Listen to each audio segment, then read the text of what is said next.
Wakil Presiden Juga Muhammad Sumutari dan लोगोसे उनका सुबुं महरै बाहागो लाफैनाय प्रफेसर जुबुल ब्रह्म CIT क'क्राझार दतमा आनसलिक बर' फरायसा आफादनि आफादगिरिजों लोगोसे बिबानगिरि बिथांमोन आबोदनि आफादगिरिजों लोगोसे बेयाव नुजाथिनो हानाय दैदेनगिरि बिथांमोन दैदेनगिरि प्रफेसर ब्रह्म माबा आरो बेयाव नुजाथिनो हानाय ससियेल मिडियानि बिथां गोरों लाइफांनायजों लोगोसे बिथांनि टीम फरायसुला फरायसुलि मानग्रा बिमा बिफा आरो मेलेमजिबि बिथांमोन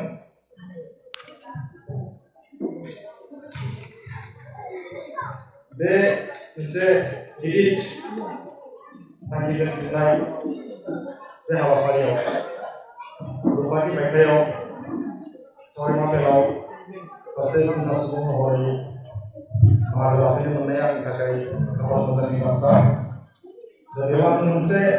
आयदा होखादों आयदाया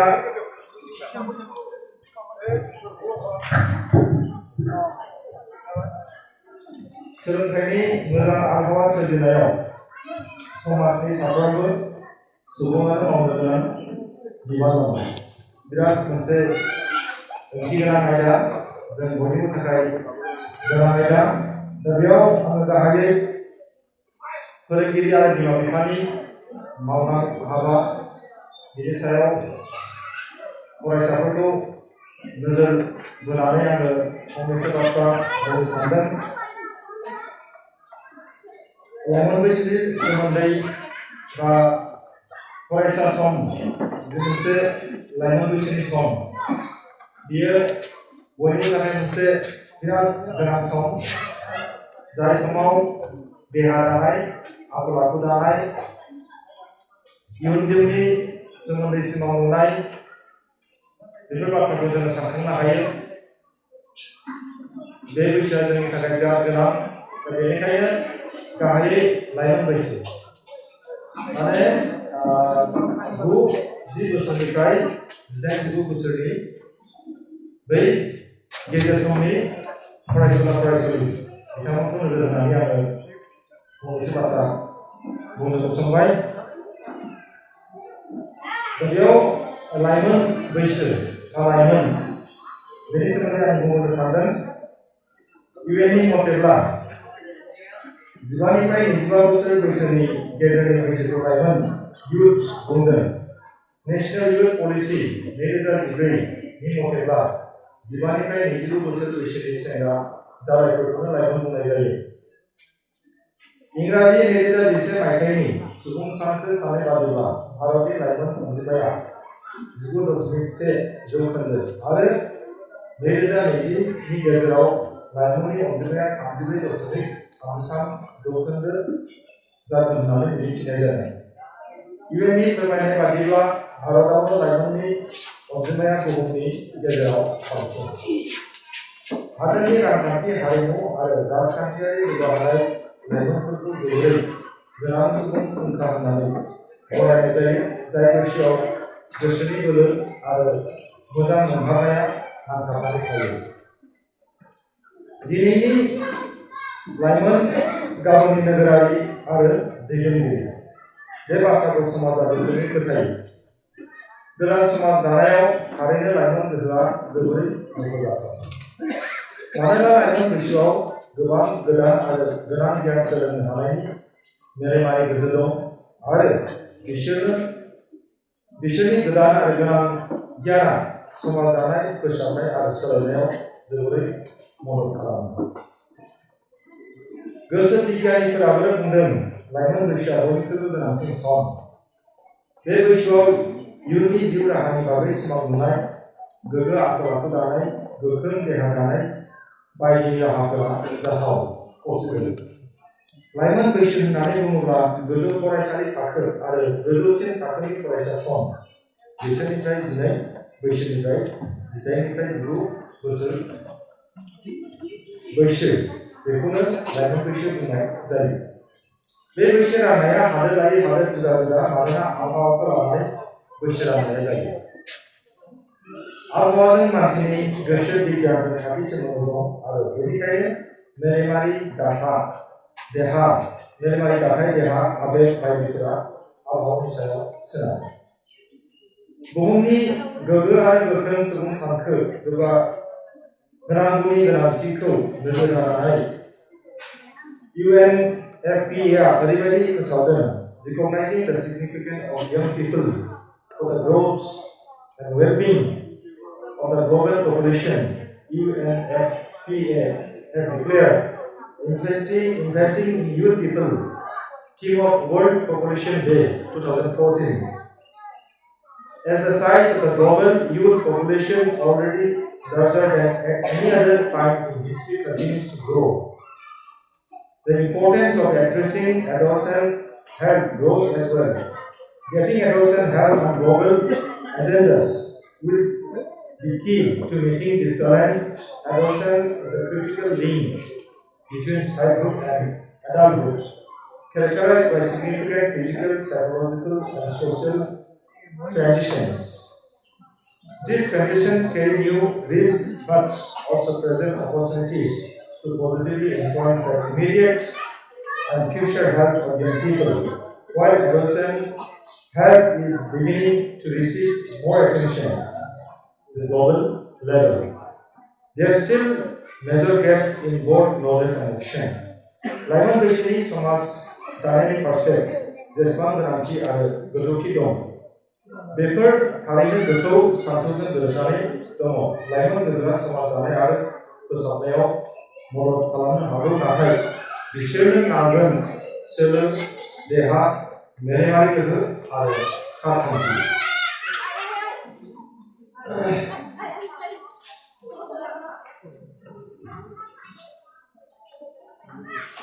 लाइमोन समाज जेसेबां समाज जौगाहोनायनि थाखाय गोनां, बै समा एसेबांनो बारहुंखानि खैफोद गोनां। बे समाव उन्दै बैसो जानायलाय मोजां गाज्रिनि फारसे सांग्राङै सानस्लाबनोबो हाया आरो जाउनाव थार लामानिफ्राय आन्दायलांनो गोनांबो जायो। लाइमोन समाव नुजानाय माखासे जेंनाफोरखौ एसे सावरायनो हायो। लाइमोन समाव माखासे जेंनाफोरखौ जोङो सावरायनोब्ला जों सम नांगोन, नाथाय आंनि बे दिनैनि जि बुंथिनाय बेयाव आं मोननै टपिकखौ लानो सानदों, मोननै आयदाखौ लानो सानदों। बे जाहैबाय दानि लाइमोन बैसोआव नुजाथिफ्लेनाय माखासे जेंनाफोर। बे जाहैबाय मबाइल फन एडिक्शन।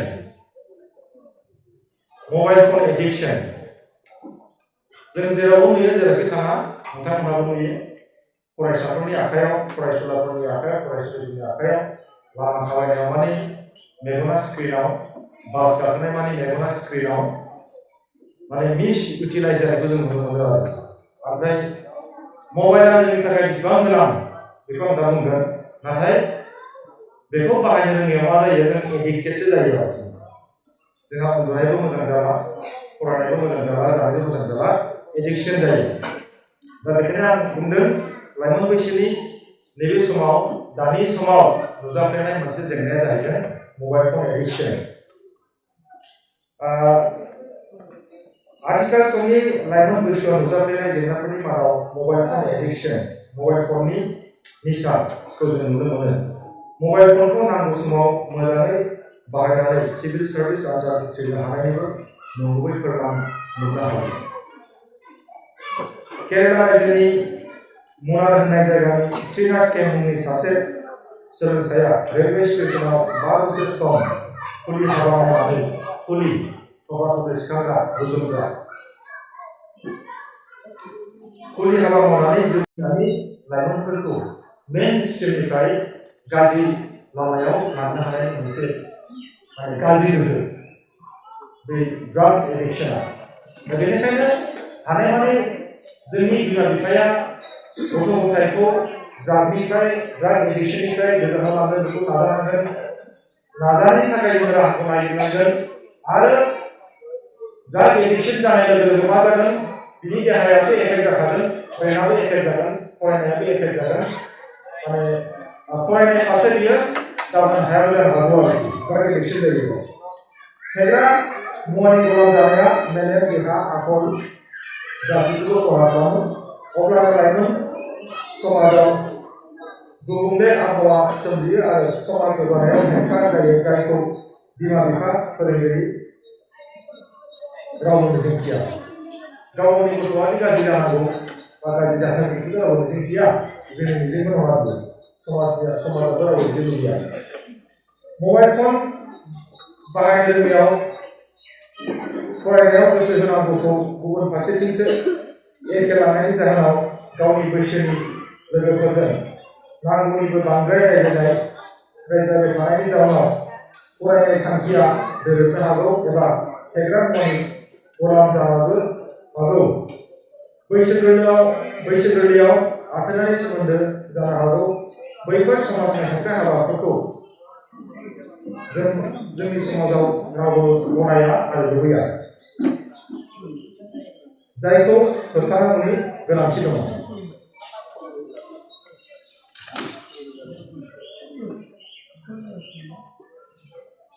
दा बेयाव आङो आरो बुंबावनो सानदों जे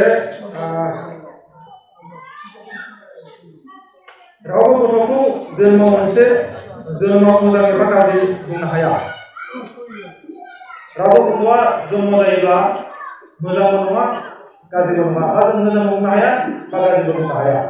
बिनि मोजां आरो गाज्रि जानाया जोंनि आबहावानि सायावसो जों माबायदि आबहावाखौ जों बे गथ'फोरनो होनो हागोन नङा होनबा सासे बर' गथ'खौ आमेरिकायाव जुदि थांहोयोब्ला मा जागोन आमेरिकानि जि राव बेखौ बिथाङा सोलोंगोन आमेरिकानि जि हारिमु बेखौ बिथाङा लागोन चाइनिज सासे गथ'खौ जोंनि बर'नि न'खराव जुदि थांफैयोब्ला बै चाइनिज गथ'आ बर'नि रावखौ रोंगोन बर'नि राव बर'नि हारिमु बर'नि जानाय थानाय गासैखौबो सोलोंगोन बे जाहैबाय आबहावानि बाथ्रा दा सोलोंनाय फोरोंनाय आरो मोजां जानायनि सम आरो बैसोनिबो थि सम गैया जायखिजाया सम आरो बैसोआवनो सोलोंनो आरो सोलोंनो हायो बेबो सैथोनि सोलोंनाय आरो आखल आखु दानायनि थाखाय लाइमोन बैसोआ साबसिन सम त्रेता फोलेरनि बै समनि रत्नाकरनि सल'खौ रायखांब्लानो मिथिनो हागोन जे गाज्रिखौबो मोजां खालामनो हानायनि राहा दङ जों मिथिगौ जे गावनि गथ' गथायनो जाहोनो लोंहोनो आरो न'खर सामलायनो राहा गैयै जानायाव लामाजों थाबायलांनाय मानसिफोरखौ सिगि सिग' खालामनानै रां सेख'दोंमोन सना रुपा सेख'दोंमोन रत्नाखौ दैसुआ नङा होनबा बे सल'नि बाथ्रा बेयाव जोंहा सोलोंनांगौ बिराद मोनसे गियान दङ सानसेखालि रत्नाकरा ऋषि नारदखौ देंखोनानै लुथिनो नागिरनायाव ऋषि नारदआ गावनि बिनखौ दामनानै रामखौ गोसोखांनानै आरज मेथाइ खनो अब्ला रत्नाकरा फावसयो बे समावनो ऋषि नारदआ रत्नाकराव सोंलु सोङो जे रत्नाकरनि पाप हाबा मावनायनि फिथाइखौ बिथांनि न'खरनि सोद्रोमाफोरा बाहागो लाफागोन नामा होननानै सोङो आरोखि रत्नाकरा पाप मावगासिनो दङ लुथिगासिनो दं माने पाप मावगासिनो दङ दा नारदआ सोंबाय जे रत्नाकर नोंथ' पाप मावगासिनो दङ नोंनि बे पापखौ नोंनि न'खरनि सोद्रोमाफ्रा लाफागोन नामा सहायफागोन नामा बेखौ सोङो आरोखि बे सोंलुखौ नारदआ रत्नाकरा गावनि न'खरनि बयनियावबो सोंनायाव रावबो बाहागो लाफाया एबा सहायफाया होननानै फिन होदोंमोन माने रत्नाकरा न'आव थांनानै गावनि हिन्जावनाव सोंबाय गथ'फोरनाव सोंबाय आंथ' पाप मावगासिनो दङ नोंसोर थांसै आं पाप मावदों आंनि पापखौ नोंसोर लाफागोन लाफाया हिन्जावा बुंबाय लाफाया गथ' गथाया बुंबाय लाफाया जोंथ' पाप मावाखै नोंसोर मावदों बे रोखोमनि आरो अब्ला बे फिननायखौ ऋषि नारदनि सिगाङाव फोरमायहैनायाव रत्नाकरखौ गोसो मोदोम गथा खालामनानै इसोरनि मुं लायै थपयसा खालामनो ऋषि नारदआ बिथोन होदोंमोन गोसो मोदोम जोंनि बे साननाय जोंनि आबेग जोंनि लुबैनाय जोंनि आखल आखल गासैबो जुदि गथा जायोब्ला मा जागोन जोंनि थांखियाव जौगानो हागोन नाथाय बे लेथेर फेथेर जायोब्ला मा जायो जोंबो लेथेर फेथेर जागोन आरोखि दा बेनिखायनो रत्नाकरनो मोनसे नारदआ बोसोन होबाय जे नोंथांनि लुबैनायफोरखौ गारनानै गोसो मोदोम जिउखौ गथा खालामनानै मोनसे तपस्या खालामनो ओरैबायदि मोनसे बोसोन होबाय आरो बिथोनखौ गोबां बोसोर फालिनायाव रत्नाकरा गावखौनो सोलायनो हादोंमोन उनावहाय बेखौ बाल्मिकि मुङैबो मिथिनाय जाबाय बाल्मिकियानो संस्कृत रावनि गिबिसिन खन्थाइगिरि आदि कवि होननानै मिथिनाय जायो नारदनि फंसे रावावनो रत्नाकरा गावखौ सोलायनो हादोंमोन फंसे रावावनो इंराजियाव मोनसे बाथ्रा दं वर्ड्स नट द पिपल बे जोंनि रावा ओरैबायदि बिस गोनां ओरैबायदि गोहो गोरा माब्ला समाव बिस जानो हागौ माब्ला समाव मानसिखौ मोजां खालामनो हागौ जों बेखौ सानस्लाबनो हायाबो जानो हागौ आरो ओंखायनो जोंनि बे रावा सासे गाज्रि मानसिखौ मोजां खालामनो हानाय बिराद गोहो गोनां दा जोंनि बिमा बिफा आरो फोरोंगिरि बा समाजनि गेदेर गोलावफोरा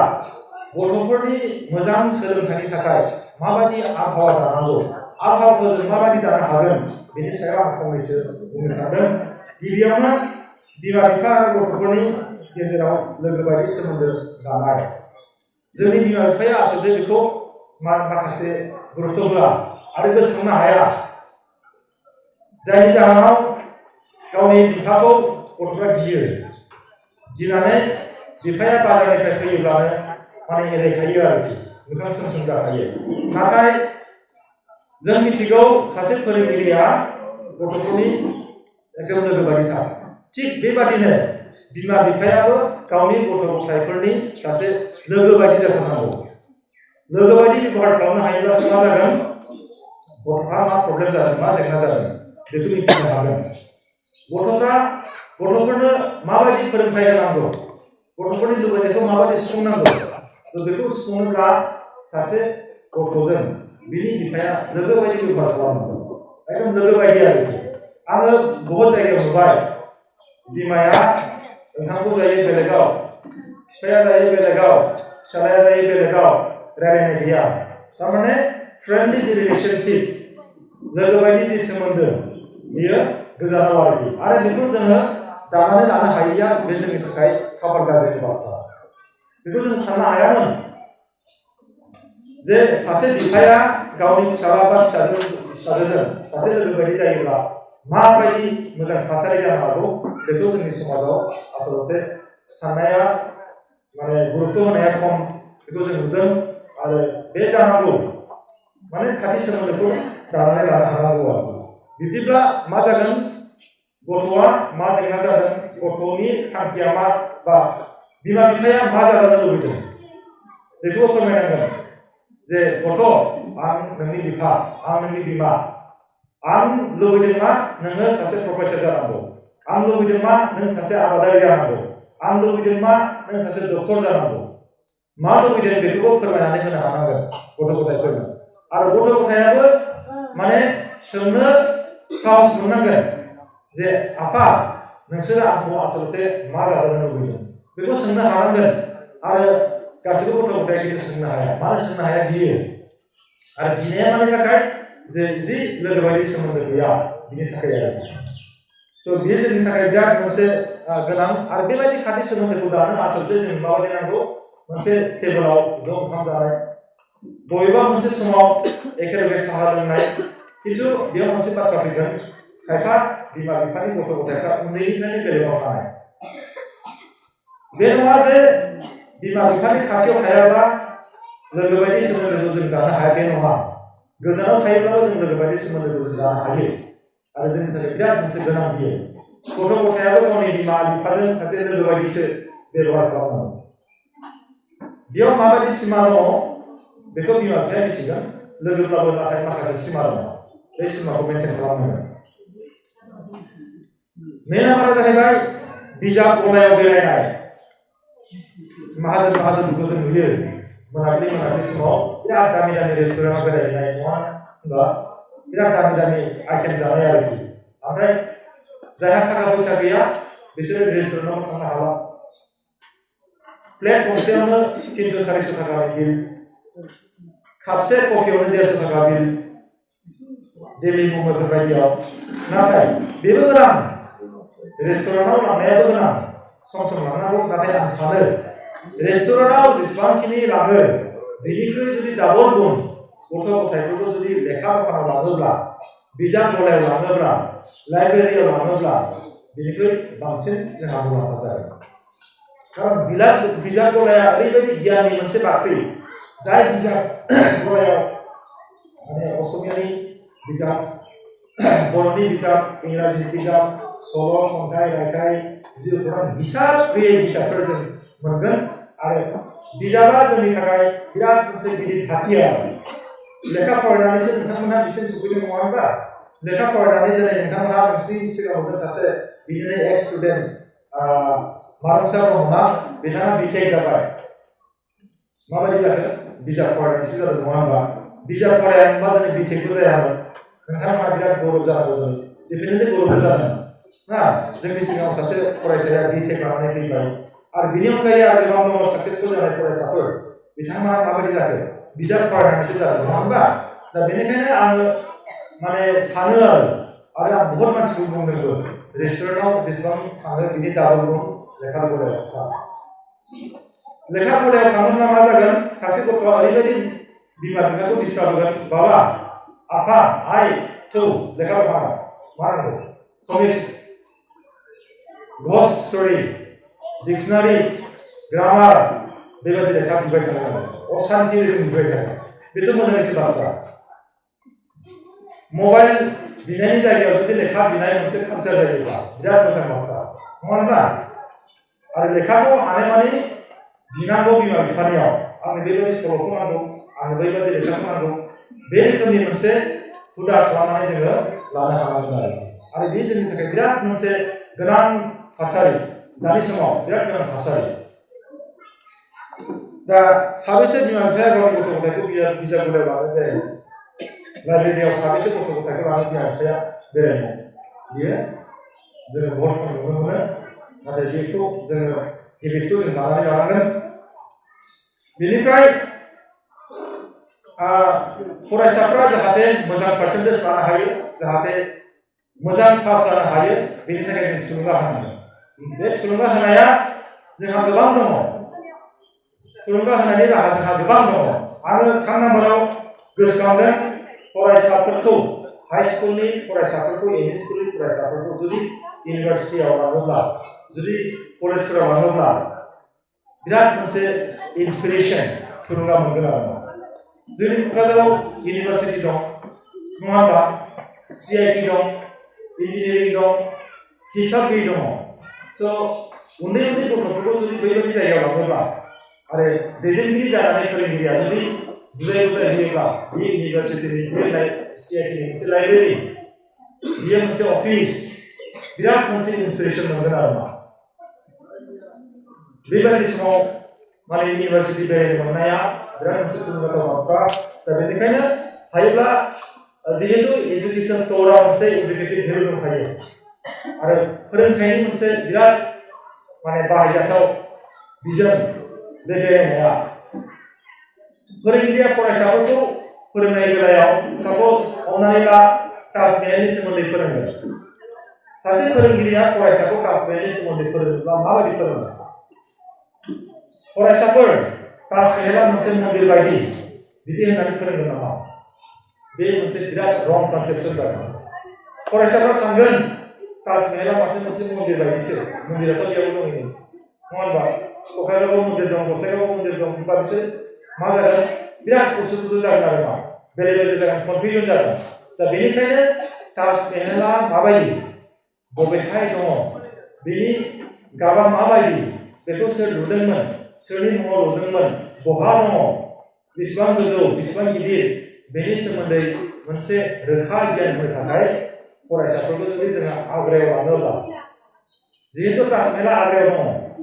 बे जाहैबाय मोनसे एजुकेसन ट'र आरो बेनि गेजेरजों गथ'फोरखौ जों फोरोंनो हागोन बेनि अनगायै जोंहा माखासे टेक्न'लजि दङ